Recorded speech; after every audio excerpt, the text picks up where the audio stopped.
नमस्कार दोस्तों, कैसे हैं आप लोग। उम्मीद करते हैं कि आप लोग बहुत बढ़िया होंगे। और सबसे पहले शुरू करने से पहले राधे राधे आप सभी को।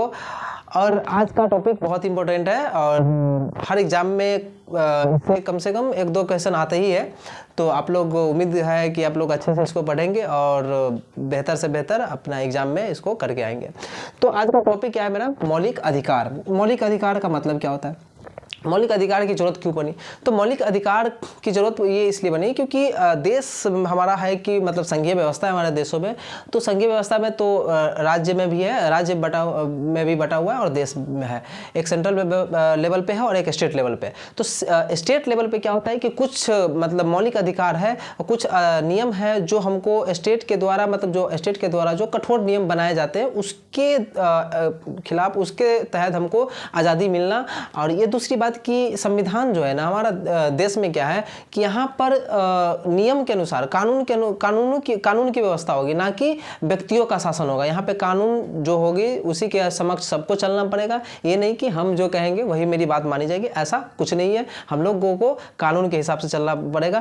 तो इसमें मौलिक अधिकार का चुनाव किया गया, मौलिक अधिकार बनाया गया। तो एक एक करके पढ़ेंगे। तो मौलिक अधिकार ये हमारे भाग 3 में, टोटल कितने 22 भाग है, उस 22 भाग में तीसरा भाग जो है उसमें मौलिक अधिकार का वर्णन है, भाग 3। उसके बाद अनुच्छेद क्या है? 12 से लेकर 35 तक, अनुच्छेद 12 से 35 तक, भाग 3 के अनुच्छेद 12 से 35 तक। और टोटल इस मौलिक अधिकार को भारत का मैग्ना कार्टा भी कहा जाता है। हम बताएंगे मैग्ना कार्टा क्या होता है, इसको आगे वाले वीडियो में बताएंगे।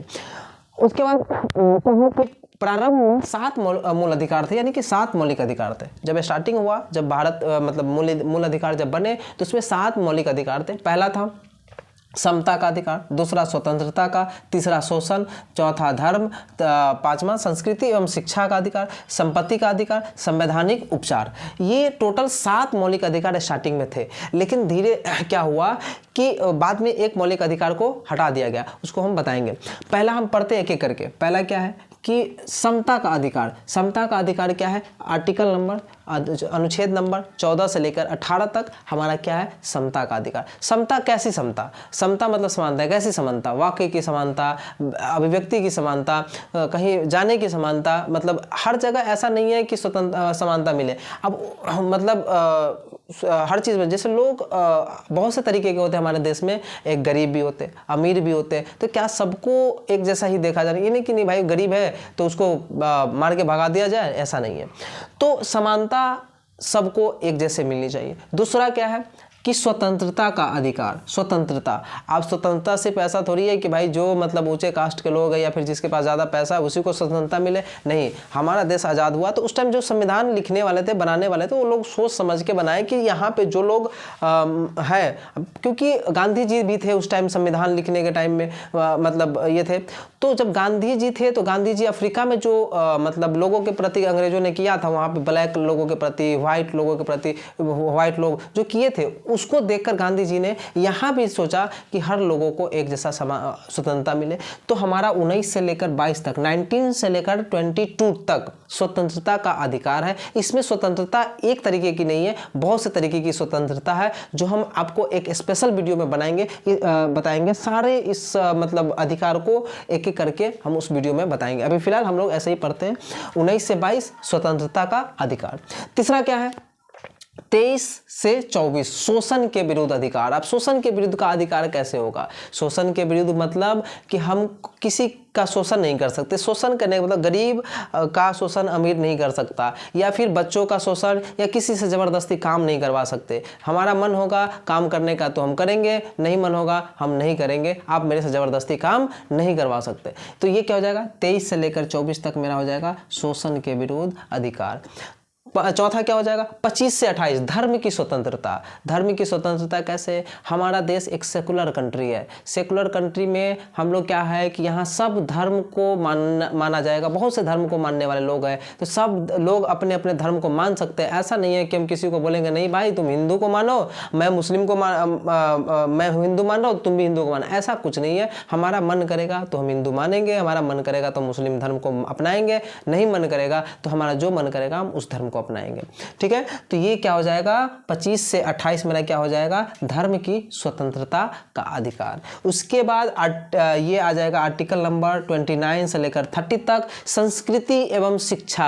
हमको जो संस्कृति अच्छा लगता है मैं उस संस्कृति को मानने के लिए हूँ, बाध्य नहीं हूँ, हमको कोई रोक नहीं सकता कि हम संस्कृति, जैसे मान लो आप किसी एक स्टेट में रहते हो, बिहार में रहते हो, यूपी में रहते हो, पंजाब में रहते हो, तो हर स्टेट का अपना एक अलग कल्चर है, तो आपको मन है कि नहीं हमको बिहार के कल्चर को फॉलो करना है तो आप कर सकते हो, आपको कोई रोक नहीं सकता है कि नहीं आप बिहार से नहीं हो तो आपको बिहार के कल्चर को फॉलो नहीं करने दें, ऐसा कुछ नहीं है। हमारे पास संस्कृति एवं शिक्षा दोनों का अधिकार है, हम दोनों को फॉलो कर सकते हैं, हमको कोई मतलब ये रोकने के लिए कोई नहीं रोक सकता।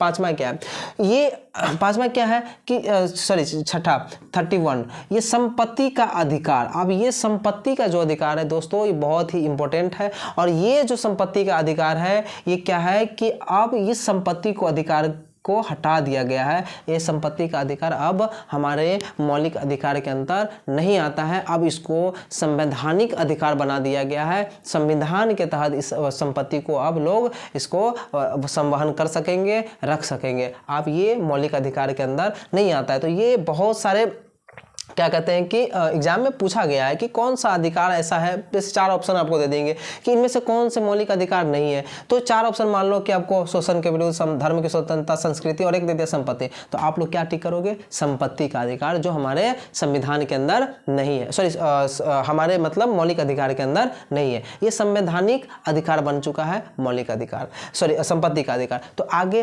बताएंगे अभी जस्ट थोड़ी देर में कि संपत्ति के अधिकार इसको कैसे हटाया गया, कब हटाया गया और मतलब इसको रखा कहाँ गया, कितने कौन से आर्टिकल में रखा गया। लास्ट क्या है 7th नंबर मेरा 32 से लेकर 35 तक संवैधानिक उपचार। अब ये संवैधानिक उपचार होता क्या है, संवैधानिक उपचार किस तरीके का होता है, तो संवैधानिक उपचार बहुत से तरीके का होता है। जैसे हम लोग मतलब कभी बंदी प्रत्यक्षीकरण 5 तरीके की रिट जारी होती है, और उस 5 तरीके के रिट में हमारे अधिकार को बताया गया है कि हम मतलब क्या कर सकते हैं जब हमको मतलब जेल में जाना है, जब हमारे ऊपर मुकदमा चल रहा है, जब हमको कोई पुलिस आई ऐसे ही पकड़ के ले गई, तो हमको उसके संरक्षण में क्या क्या कानून मिले हुए, क्या क्या अधिकार मिले हुए, तो ये सब 32 से लेकर 35 तक संवैधानिक उपचार में वर्णित है। तो दोस्तों उम्मीद करते हैं कि आप लोग इसको अच्छे से समझ पाए होंगे, और एक बार और इसको रिकॉल करते हैं और अच्छा लगेगा, आपको याद रहेगा। और अगर थोड़ा सा 1-2 बार वीडियो देखिएगा, ज़्यादा लंबी वीडियो नहीं है, 1-2 बार देखिएगा, आपको आराम से ये समझ में आ जाएगा, याद भी रहेगा हमेशा के लिए। पहला क्या है समता, समता का अधिकार। दूसरा क्या है स्वतंत्रता का अधिकार। तीसरा क्या है शोषण के विरुद्ध अधिकार। चौथा क्या है धर्म की स्वतंत्रता। पांचवा क्या है संस्कृति एवं शिक्षा। छठा क्या है संपत्ति जो हट चुका है। सातवां क्या है संवैधानिक उपचार। अब आर्टिकल को याद करते हैं एक बार में, क्या हम लोग इसको याद कर लेंगे। समता का अधिकार, स्वतंत्रता, समता, स्वतंत्रता, शोषण, धर्म, संस्कृति, संपत्ति और संवैधानिक उपचार। अब इसको आर्टिकल को याद करेंगे तो एक एक करके इसको एक ग्रुप बना के याद कर लेंगे। 14 से 18, 14 से 18 जब खत्म हो गया तो अब 18 के बाद 19, तो 19 से लेकर 22 तक एक ग्रुप, 19 से 22 तक। दूसरा 23-24, उसके बाद नेक्स्ट 25 से 28 तक, उसके बाद 29 to 30, उसके बाद क्या 31 जो है नहीं, उसके बाद क्या 32 से 35 तक। ठीक है दोस्तों, अब आगे चलते हैं। अब ये क्या है, इस भारत को, इसको क्या कहते हैं भारत का मैग्ना कार्टा। अब मैग्ना कार्टा, भारत का मैग्ना कार्टा जो कि आदमी था किंग जॉन, जो 1215 ईस्वी में एक लेटर जारी किया था, और वो लेटर क्या था कि उस लेटर में लोगों के लिए कुछ एक अधिकार था, और उस अधिकार को पहला लिखित अधिकार था जो लोगों के लिए जारी किया गया था, नागरिकों के लिए वो लेटर पत्र एक जारी किया गया था, जो पहला लेटर था, वो पहला पत्र था, और वो किंग जॉन ने 1215 में उसको जारी किया गया था। उसी के बाद से हम इसको, उस लेटर को हम लोग मैग्ना कार्टा कह के बुलाते थे। तो हम लोग इस, ये भी मौलिक अधिकार है, मूल अधिकार है, तो इसलिए हम लोग भी इसको भारत का मैग्ना कार्टा करता। उस टाइम इंग्लैंड के ये जो किंग जॉन थे वो जारी किया था नागरिकों के लिए पहला लेटर। अब ये क्या हो गया मैग्ना कार्टा को, अब भारत के लिए मूल अधिकार है तो भारत का मैग्ना कार्टा इसको हम कहेंगे। और मूल अधिकार को हम मूल क्यों कहते हैं? मूल अधिकार को मूल कहने का मतलब ये है कि ये व्यक्ति की चहुमुखी विकास करता है। चहुमुखी मतलब चारों तरफ से विकास होता है। पहला भौतिक, दूसरा बौद्धिक, तीसरा नैतिक और चौथा आध्यात्मिक। ये चारों विकास जो होता है ये मूल अधिकार, चारों विकास को करने के लिए, चारों तरफ से सहायता करने के लिए, चारों तरफ से विकास करने के लिए एक नागरिक को, एक व्यक्ति को ये अधिकार बनाए गए हैं कि ताकि एक नागरिक, एक व्यक्ति को किसी भी तरीके की चीज़ों से वंचित ना किया जाए, इसलिए हम लोग ये मूल अधिकार को मतलब अपने संविधान में शामिल किए हैं। तो आपको उम्मीद करते हैं कि आप लोगों को अच्छे से समझ में आई होगी और आशा करते हैं कि आप लोग ज़्यादा से ज़्यादा लाइक करेंगे और आप लोगों को ये वीडियो बहुत पसंद आएगी। Thank you. लाइक कीजिएगा और शेयर कीजिएगा, सब्सक्राइब कीजिएगा। थैंक यू, धन्यवाद। मिलते हैं नेक्स्ट वीडियो में।